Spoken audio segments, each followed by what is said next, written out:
Үйүңөрдө дайыма тынчтык болсун туугандар. Сиздерди мен каналымдан көргөнгө абдан кубанычтамын.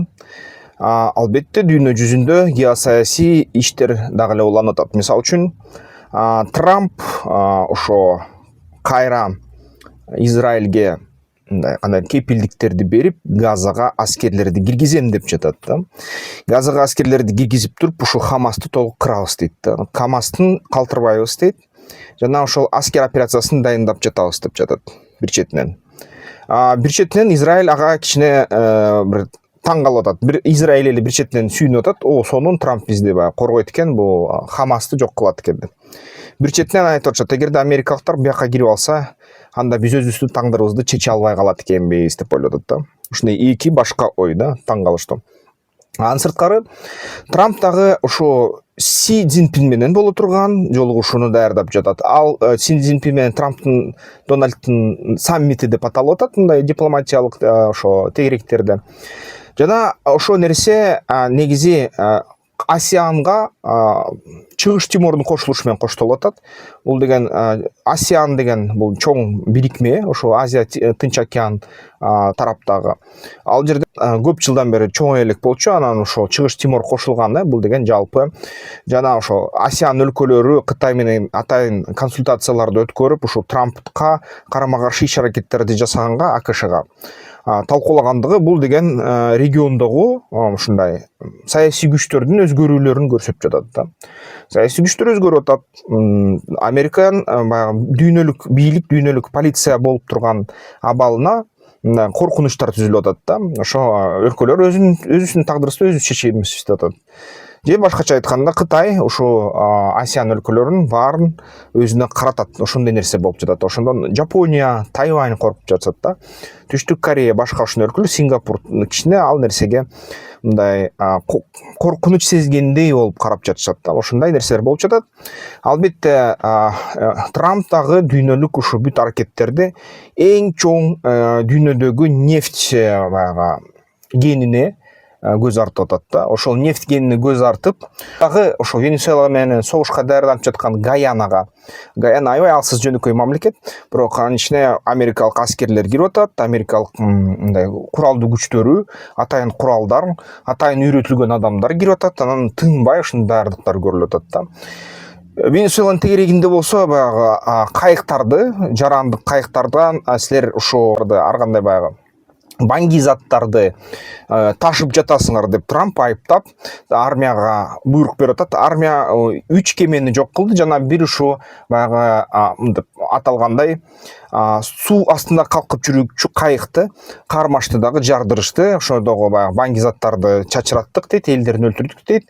Ушинтип бир 25-30 миң америкалыктардын өмүрүн сактап калдык деп, ар бири ошо 25-30 миңдей уулантмак өзүнүн банги заттары менен деп ушу Трамп айтып жатат да, расмий өзүнүн баягы каналдарында. Албетте Венесуэла биринчи ошо жок, биз деген Мадуро Николас бийлигибизди сактайбыз, Венесуэла эли менен деп жүргөн, азыр болсо башка дипломатиялык каналдар менен Трампты ошо Венесуэлага кол салуудан, ошо ушул ойдон арылткыла, Трамп кол салбасын, биздин эгемендүүлүкүбүздү бүт бузбасын деп жатышат да. Бүт серепчилер бир эле үндөй эле катып атышат. Ошо Венесуэлада эң чоң дүйнөдө мунай заттардын кендери. Эгерде АКШ ошого башкаруу кылып алса, анда жакынкы чыгыштагы өлкөлөрдөн анын көз карандылыгы бир аз азаят. Ички запастарын сактаганга ошо мүмкүнчүлүк болот. Жана дүйнөлүк бааларын түшүргөнгө да мүмкүнчүлүгү болот. Дүйнөлүк бааларын түшүрсө, $50 чейин түшүргөнү жатышат. Ошо баага чейин жетип калып атат кээ бир учурда биржада баа. Албетте бул дегенен биринчи араб өлкөлөрү алсырайт бир аз эле абдан, көп эмес. Анткени араб өлкөлөр бүгүн Европага сатат да нефтин. Бирок эң чоң ошо алсырай турчу мамлекет бул Орусия болот да. Бунун баары ошо Орусияга каршы иш-аракеттерде болушу ыктымал деп жатышат да. Ошентип Трамп ошо Орусиядан келе турган чоң акчанын баягы алмаштырыш үчүн, ордун табыш үчүн аны бирдемке менен башка менен баягы алмаштырып бааларды сактап калыш үчүн базарда Венесуэланын нефтисин алган атат. Ушундай туугандар. Менин саясий фандрайзингим уланып жатат. 2 күн эле калды да. Ошо 2 күн ичинде бир 100 000 сом жыйнаш керек болуп жатат. Албетте ал 100 000 сомду жыйнаш үчүн, мисалы үчүн мен ошо Кыргыз мамлекеттик өнүктүрүү банкы бар, Кыргыз башка банктар бар. Бизде дагы ошо эл аралык фонддор бар, Орусия өнүктүрүү фонду, Азербайжан жана башка фонд. Алардын баары мисалы үчүн келсеңиздер, бизнес план сурайт да, бизнес план менен кел дешет. Ошондо эгерде кимдир бирөө ошо жалгыз 100 000 сом которуп берсе, ошого ушундай биздин мебит мекемелер банктар менен ошо талап кылуучу бизнес план, финансылык модель баарын жазып бергенге ошону милдеттеме беребиз. Качан гана керектебесе ошо 2-3 жуманын ичинде жазып бере калабыз да. Албетте бүт маалымат даяр болгондо. Ошону түшүнүш керек. Бизнес планды жөндөн эле албетте баягы мындай эчтеке даяр эмес адам жазганга кажет жок. Анткени бул жерден бизнес артта болуш керек, залог болуш керек албетте. Албетте кандайдыр бир долбоор болуш керек, идеясы болуш керек, иштетилген жана ар бир ошол долбоор менен алыша турчу адамдардын тажрыйбасы болуш керек. Ошондо банктар түз карайт, ошол бизнес планды өткөрөт да. Ошо мен болсо ушундай милдеттеме берем, анткени мага компанияга бир 100 000 эле жетпей жатат. Тез жыйналып атат, туугандарды алып келе баштады акчадан. Негизи элден жыйналып атат, өзүмдүн акчаларым ушу жыйналып атат. Саясий фандрайзинг уланып жатат да. Анан ошо акырындап жакында ошо кандидаттык эсепти толуктап 2-3 күн ичинде которомго деп ойлоп калдым да. Ошо толуп калат го деп. Бирок ошо багы 100 000 түшсө, албетте баягы агитаторлордун жумушун төлөгөнгө негизи ошо ичине жетпей жаткан сумманы жапканга жардам берет да. Кредит алгыла деп комментаторлор жазат да. Бул саясий фандрайзинг, бул менин эл менен мындайын айтканда контракт да. Эл деген эгерде акчаны жыйнап берсе, элдик депутат болуп өткөтсөм, анда албетте элдин астына милдеттемем көп болот да. Ошо мааниси ошол. Өзүмдү эле баягы шайлоо болгону жатат деп бүт баягы акчаларды жыйнап, кичине бүт чыгымдарды кыскартып, ушинтип жыйнап алса деле болот эле бир нече жылдын ичинде ушул сумманы. Бирок саясий фандрайзинг баары бир ошо эл менен болуп аткан карын катнаш да, мындайын айтканда. Ошон үчүн ошону түшүнгүлө кээ бир комментаторлор сурап аткан. М-банк менен уруксат бербей атышат, албетте Боршайков бир гана ошол кандидаттын эсеби менен ошол аркамда болуп турган, көрүнүп турган.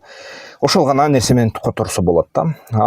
Албетте ошо аз калды, ошонун маселеден сырткары кайра роликтин темасын өтөлү.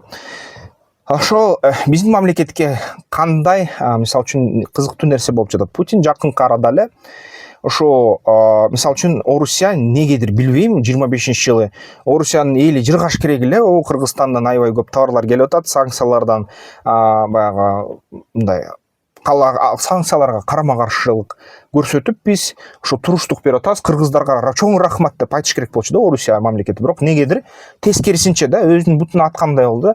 Орусия дефицит болуп аткан, өзүлөрү өндүрбөй жаткан товарларды киргизгенге бөгөттөрдү кое башташты. Кайдагы дагы санкциялык списоктарга туура келет, туура келбейт, ички Орусиянын стандарттарына туура келет, туура келбейт деген ушундай текшерүүлөрдү улантышты. 7-8 миңдей ошо фура чек араларында туруп калды. Казакстандыкы да, ошо Орусияныкы да. Казактар күнөөлүү деп бир жак айтат, Орусиянын кээ бир баягы серепчилери.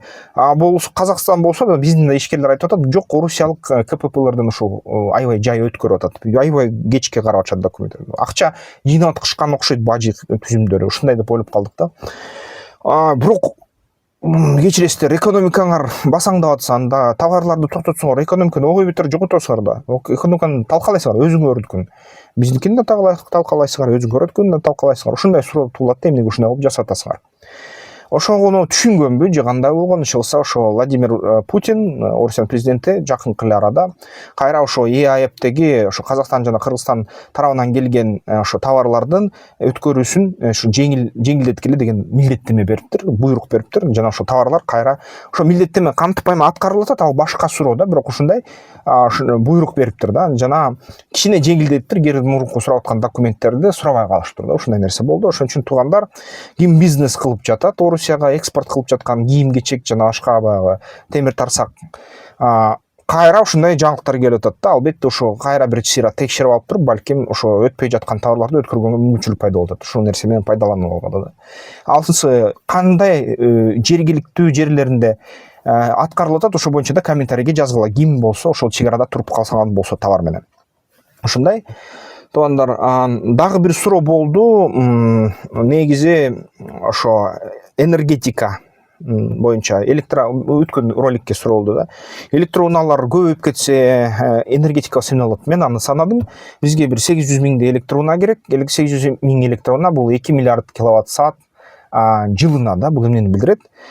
Бизде бүгүн ошо 15 миллиард киловатт саат жылына жасалат. Жана албетте аны жетишпейт, суу азайып атат. Мөңгүлөр кичине климаттык өзгөрүүлөрдүн аркасынан алардын толукталышы аз болуп атат. Топтолгон сууну кошуналарыбыз койгула бергиле, эмесе биз баягы кургакчылыктан өлөбүз, биздин айыл чарбачылык өлөт деп мажбурлап атышат бизди баягы сууну бергенге. Ошол эле Казакстан, ошол эле мисалы үчүн Өзбекстан. Анан албетте сууну топтогон кичине кыйыныраак болуп калып атат. Ошого карабастан баары бир ошол 15-16 миллиард киловатт саат өндүрүп атат биздин ГЭСтерибиз.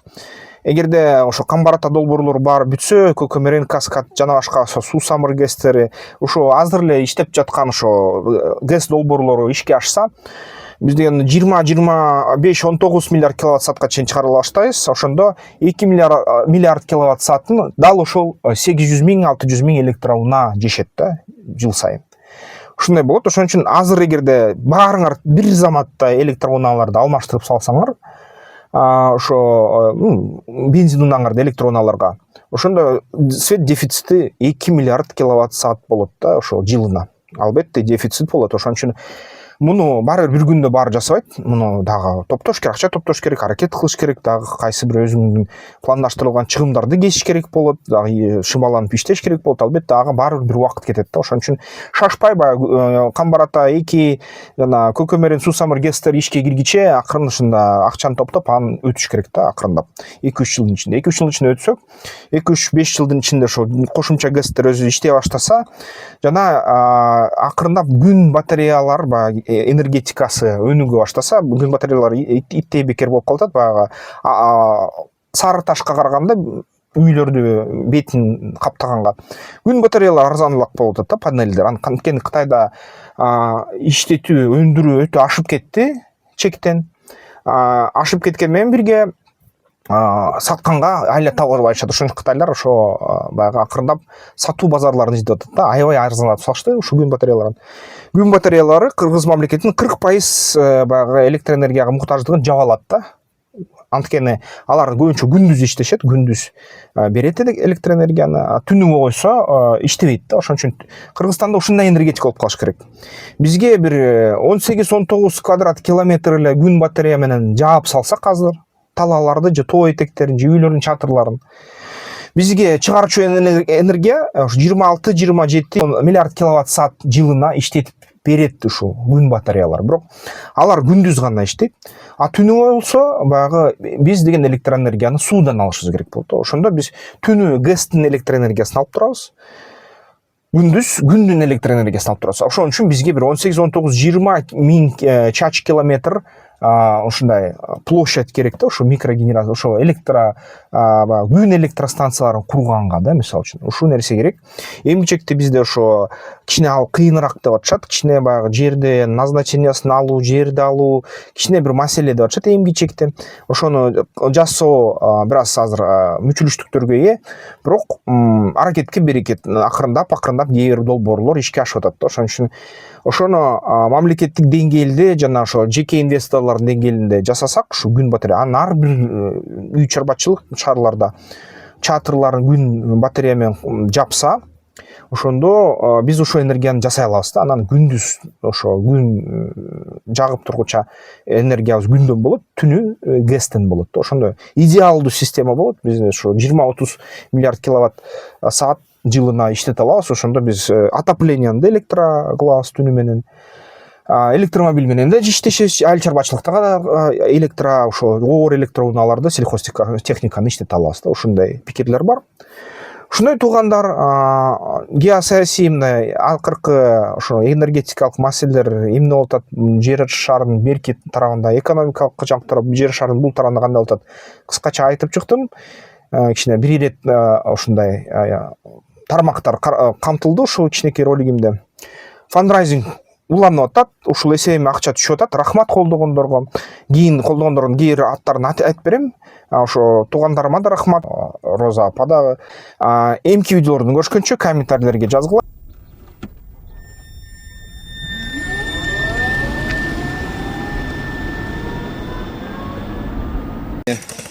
туда. О, от души.